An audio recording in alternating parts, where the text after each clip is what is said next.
Assalamualaikum warahmatullahi wabarakatuh. Kembali dengan saya di sini. Kali ini kita akan membahas bagaimana pengambilan keputusan terkait dengan kondisi tidak pasti. Ya, dalam hal ini kita khusus untuk tanpa probabilitas. Kondisi tidak pasti adalah suatu keadaan yang memenuhi beberapa kriteria. Ya, secara teori pertama ada beberapa alternatif tindakan yang visible atau dapat dilakukan. Yang kedua, nilai probabilitas masing-masing kejadian tidak diketahui. Nah, ini adalah catatan sangat penting, ya. Yang ketiga, memiliki payoff sebagai hasil kombinasi suatu tindakan dan kejadian tidak pasti. Jadi, titik utama atau hal yang sangat penting diingat adalah tanpa probabilitas. Baik, kita langsung saja kepada contoh soal, ya. Ani memiliki dana 100 juta untuk diinvestasikan ke salah satu alternatif sebagai berikut. Nah, jadi alternatif investasi. Alternatifnya apa? Apakah akan diinvestasikan kepada saham, obligasi, atau menabung? Ya, diasumsikan bahwa pengambil keputusan bersedia menginvestasikan semua dana pada salah satu rencana investasi. Adapun payoff dari ketiga investasi didasarkan kepada 3 kondisi ekonomi potensial, yaitu dipercepat, normal, dan lambat. Adapun matrik payoff adalah sebagai berikut. Untuk alternatif investasi saham, jika kondisi ekonomi dipercepat, maka payoff-nya 10 juta. Kondisi normal 6,5 juta dan lambat adalah merugi. Ya, di sini adalah negatif 4 juta. Begitu juga dengan obligasi. Jika kondisi ekonomi dipercepat, maka 8 juta, normal 6 juta, dan lambat 1 juta. Dan yang terakhir adalah tabungan. Kondisi ekonomi dipercepat 5 juta, kemudian normal 5 juta, dan lambat adalah 5 juta. Nah, untuk menjawab pertanyaan ini, hal yang harus kita lakukan adalah 1. Kita akan melakukan pendekatan dengan menggunakan kriteria maksimal. Jadi kalau kriteria maksimal ini, pengambil keputusan dianggap sangat optimis. Nah, ya. Jadi yang dipilihnya adalah hasil-hasil yang terbesar dari alternatif yang ada. Ya.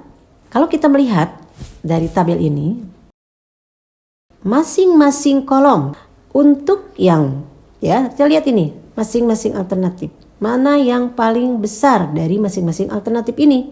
10 juta, 6,5 juta, dan negatif 4 juta. Mana yang terbesar? 10 juta. Untuk obligasi mana yang terbesar? Oh, ternyata 8 juta.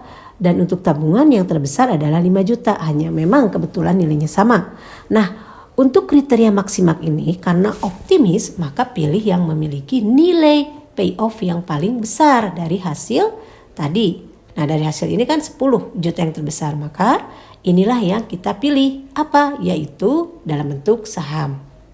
Yang kedua adalah kita melakukan pendekatan dengan kriteria maksimin. Nah, kalau kriteria maksimin ini adalah pengambil keputusan dianggap pesimis atau konservatif tentang masa depan. Menurut kriteria ini, hasil terkecil untuk setiap alternatif dibandingkan dengan alternatif yang menghasilkan nilai maksimal dari hasil-hasil yang minimal. Ya, dan itu yang dipilih. Baik. Nah, kalau misalkan kita melihat dari tabel bahwa dengan adanya kondisi dipercepat, normal, dan lambat dari masing-masing alternatif, mana yang memiliki nilai terkecil di sini? Oh, negatif 4. Dari obligasi mana? 1 juta, dan dari tabungan 5 juta. Nah, berdasarkan hasil, maka kita akan memilih tabungan sebagai apa? Sebagai pilihan yang terbaik. Dari payoff terkecil ini kita pilih nilainya yang paling besar. Mana yang paling besar? 5 juta. Jadi berdasarkan pendekatan kriteria maksimin, bahwa tabungan adalah merupakan pilihan yang terbaik. Sementara, bagaimana berdasarkan pendekatan replace? Menurut kriteria ini, pengambil keputusan mengasumsikan bahwa probabilitas terjadinya berbagai kondisi adalah sama besar. Nah, catatannya adalah sama besar. Kita mencari expected value dari saham, ya. Kondisinya itu kan katanya tadi diasumsikan probabilitas terjadinya. Nah, sama besar. Karena ini ada 3 kondisi, berarti dibagi menjadi, pembaginya adalah sepertiga, ya. sepertiga kali 10 juta. Misalkan kita mencari saham nih, sepertiga kali 10 juta plus sepertiga kali 6 juta setengah kali sepertiga dikali negatif 4 juta, hasilnya 167 juta. Kemudian expected value untuk obligasi, sepertiga dikali 8 juta tambah sepertiga kali 6 juta tambah sepertiga kali 1 juta, hasilnya 5 juta. Kemudian untuk yang terakhir adalah expected value untuk tabungan, sepertiga dikali 5 juta ditambah sepertiga kali 5 juta ditambah sepertiga kali 5 juta gitu ya. Jadi hasilnya adalah 5 juta.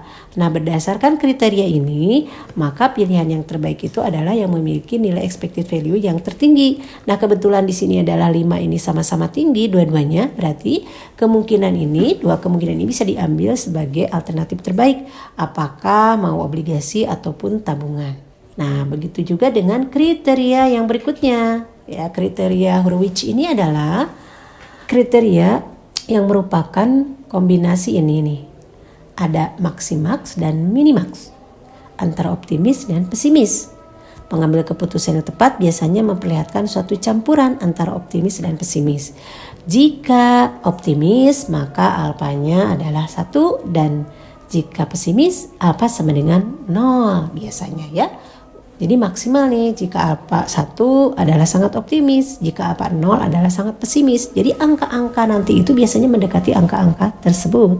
Untuk investasi kita lihat, payoff-nya kita sudah mencari tadi. Kita tinggal memindahkan saja dari yang awal.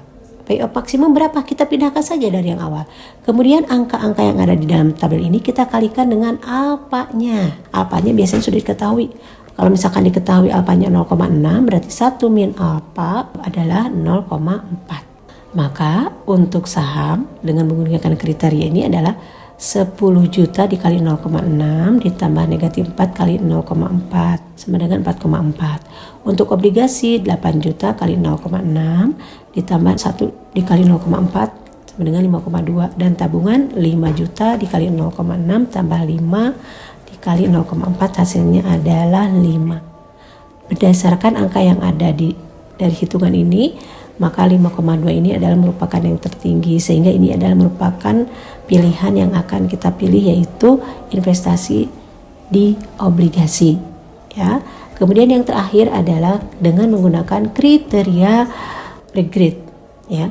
Kriteria regret ini biasanya menggunakan tabel regret ya. Kita gunakan tabel regret untuk dasar pengambil keputusan. Rumusnya adalah kita akan menghitung outcome baru dengan cara mengurangkan payoff maksimum dari suatu kolom dikurangi payoff lama pada baris dan kolom masing-masing. Nah, jadi kalau misalkan kita menjawab pertanyaan ini, kita akan membuat tabel regret dulu ya. Bagaimana cara membuat tabel regret? Ya tadi. Ya, ini tabel regret, rumusnya 10 dikali 10 sama dengan 0. Kenapa 10 dikurangi 10 sama dengan 0? Karena masing-masing tabel ini kita lihat mana yang memiliki nilai yang tertinggi, itu akan jadi pengurang dari nilai-nilai yang ada di kolom tersebut. Jadi 10 juta dikurangi 10 juta sama 0, 10 juta dikurangi 8 juta sama dengan 2 juta, dan 10 juta dikurangi 5 juta sama dengan 5 juta. Ya, seperti ini tabel regretnya.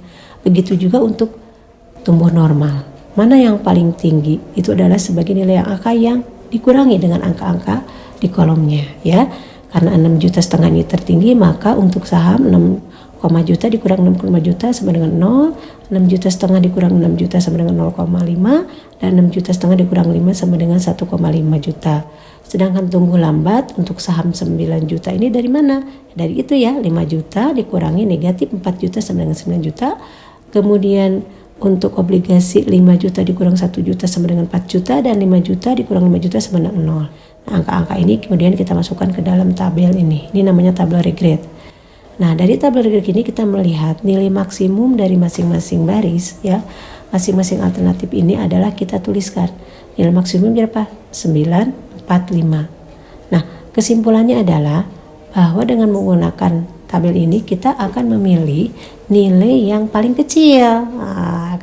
Apa yang paling kecil di sini? Nilainya adalah yang paling kecil obligasi. Sehingga kesimpulan dari kriteria ini kita lebih baik memilih obligasi. Kenapa memilih obligasi? Karena memiliki nilai yang terkecil. Demikian video pembelajaran kita kali ini. Mudah-mudahan bisa bermanfaat. Mohon maaf apabila ada kekurangan. Insya Allah kita akan ketemu lagi di video-video pembelajaran yang lainnya. Assalamualaikum warahmatullahi wabarakatuh.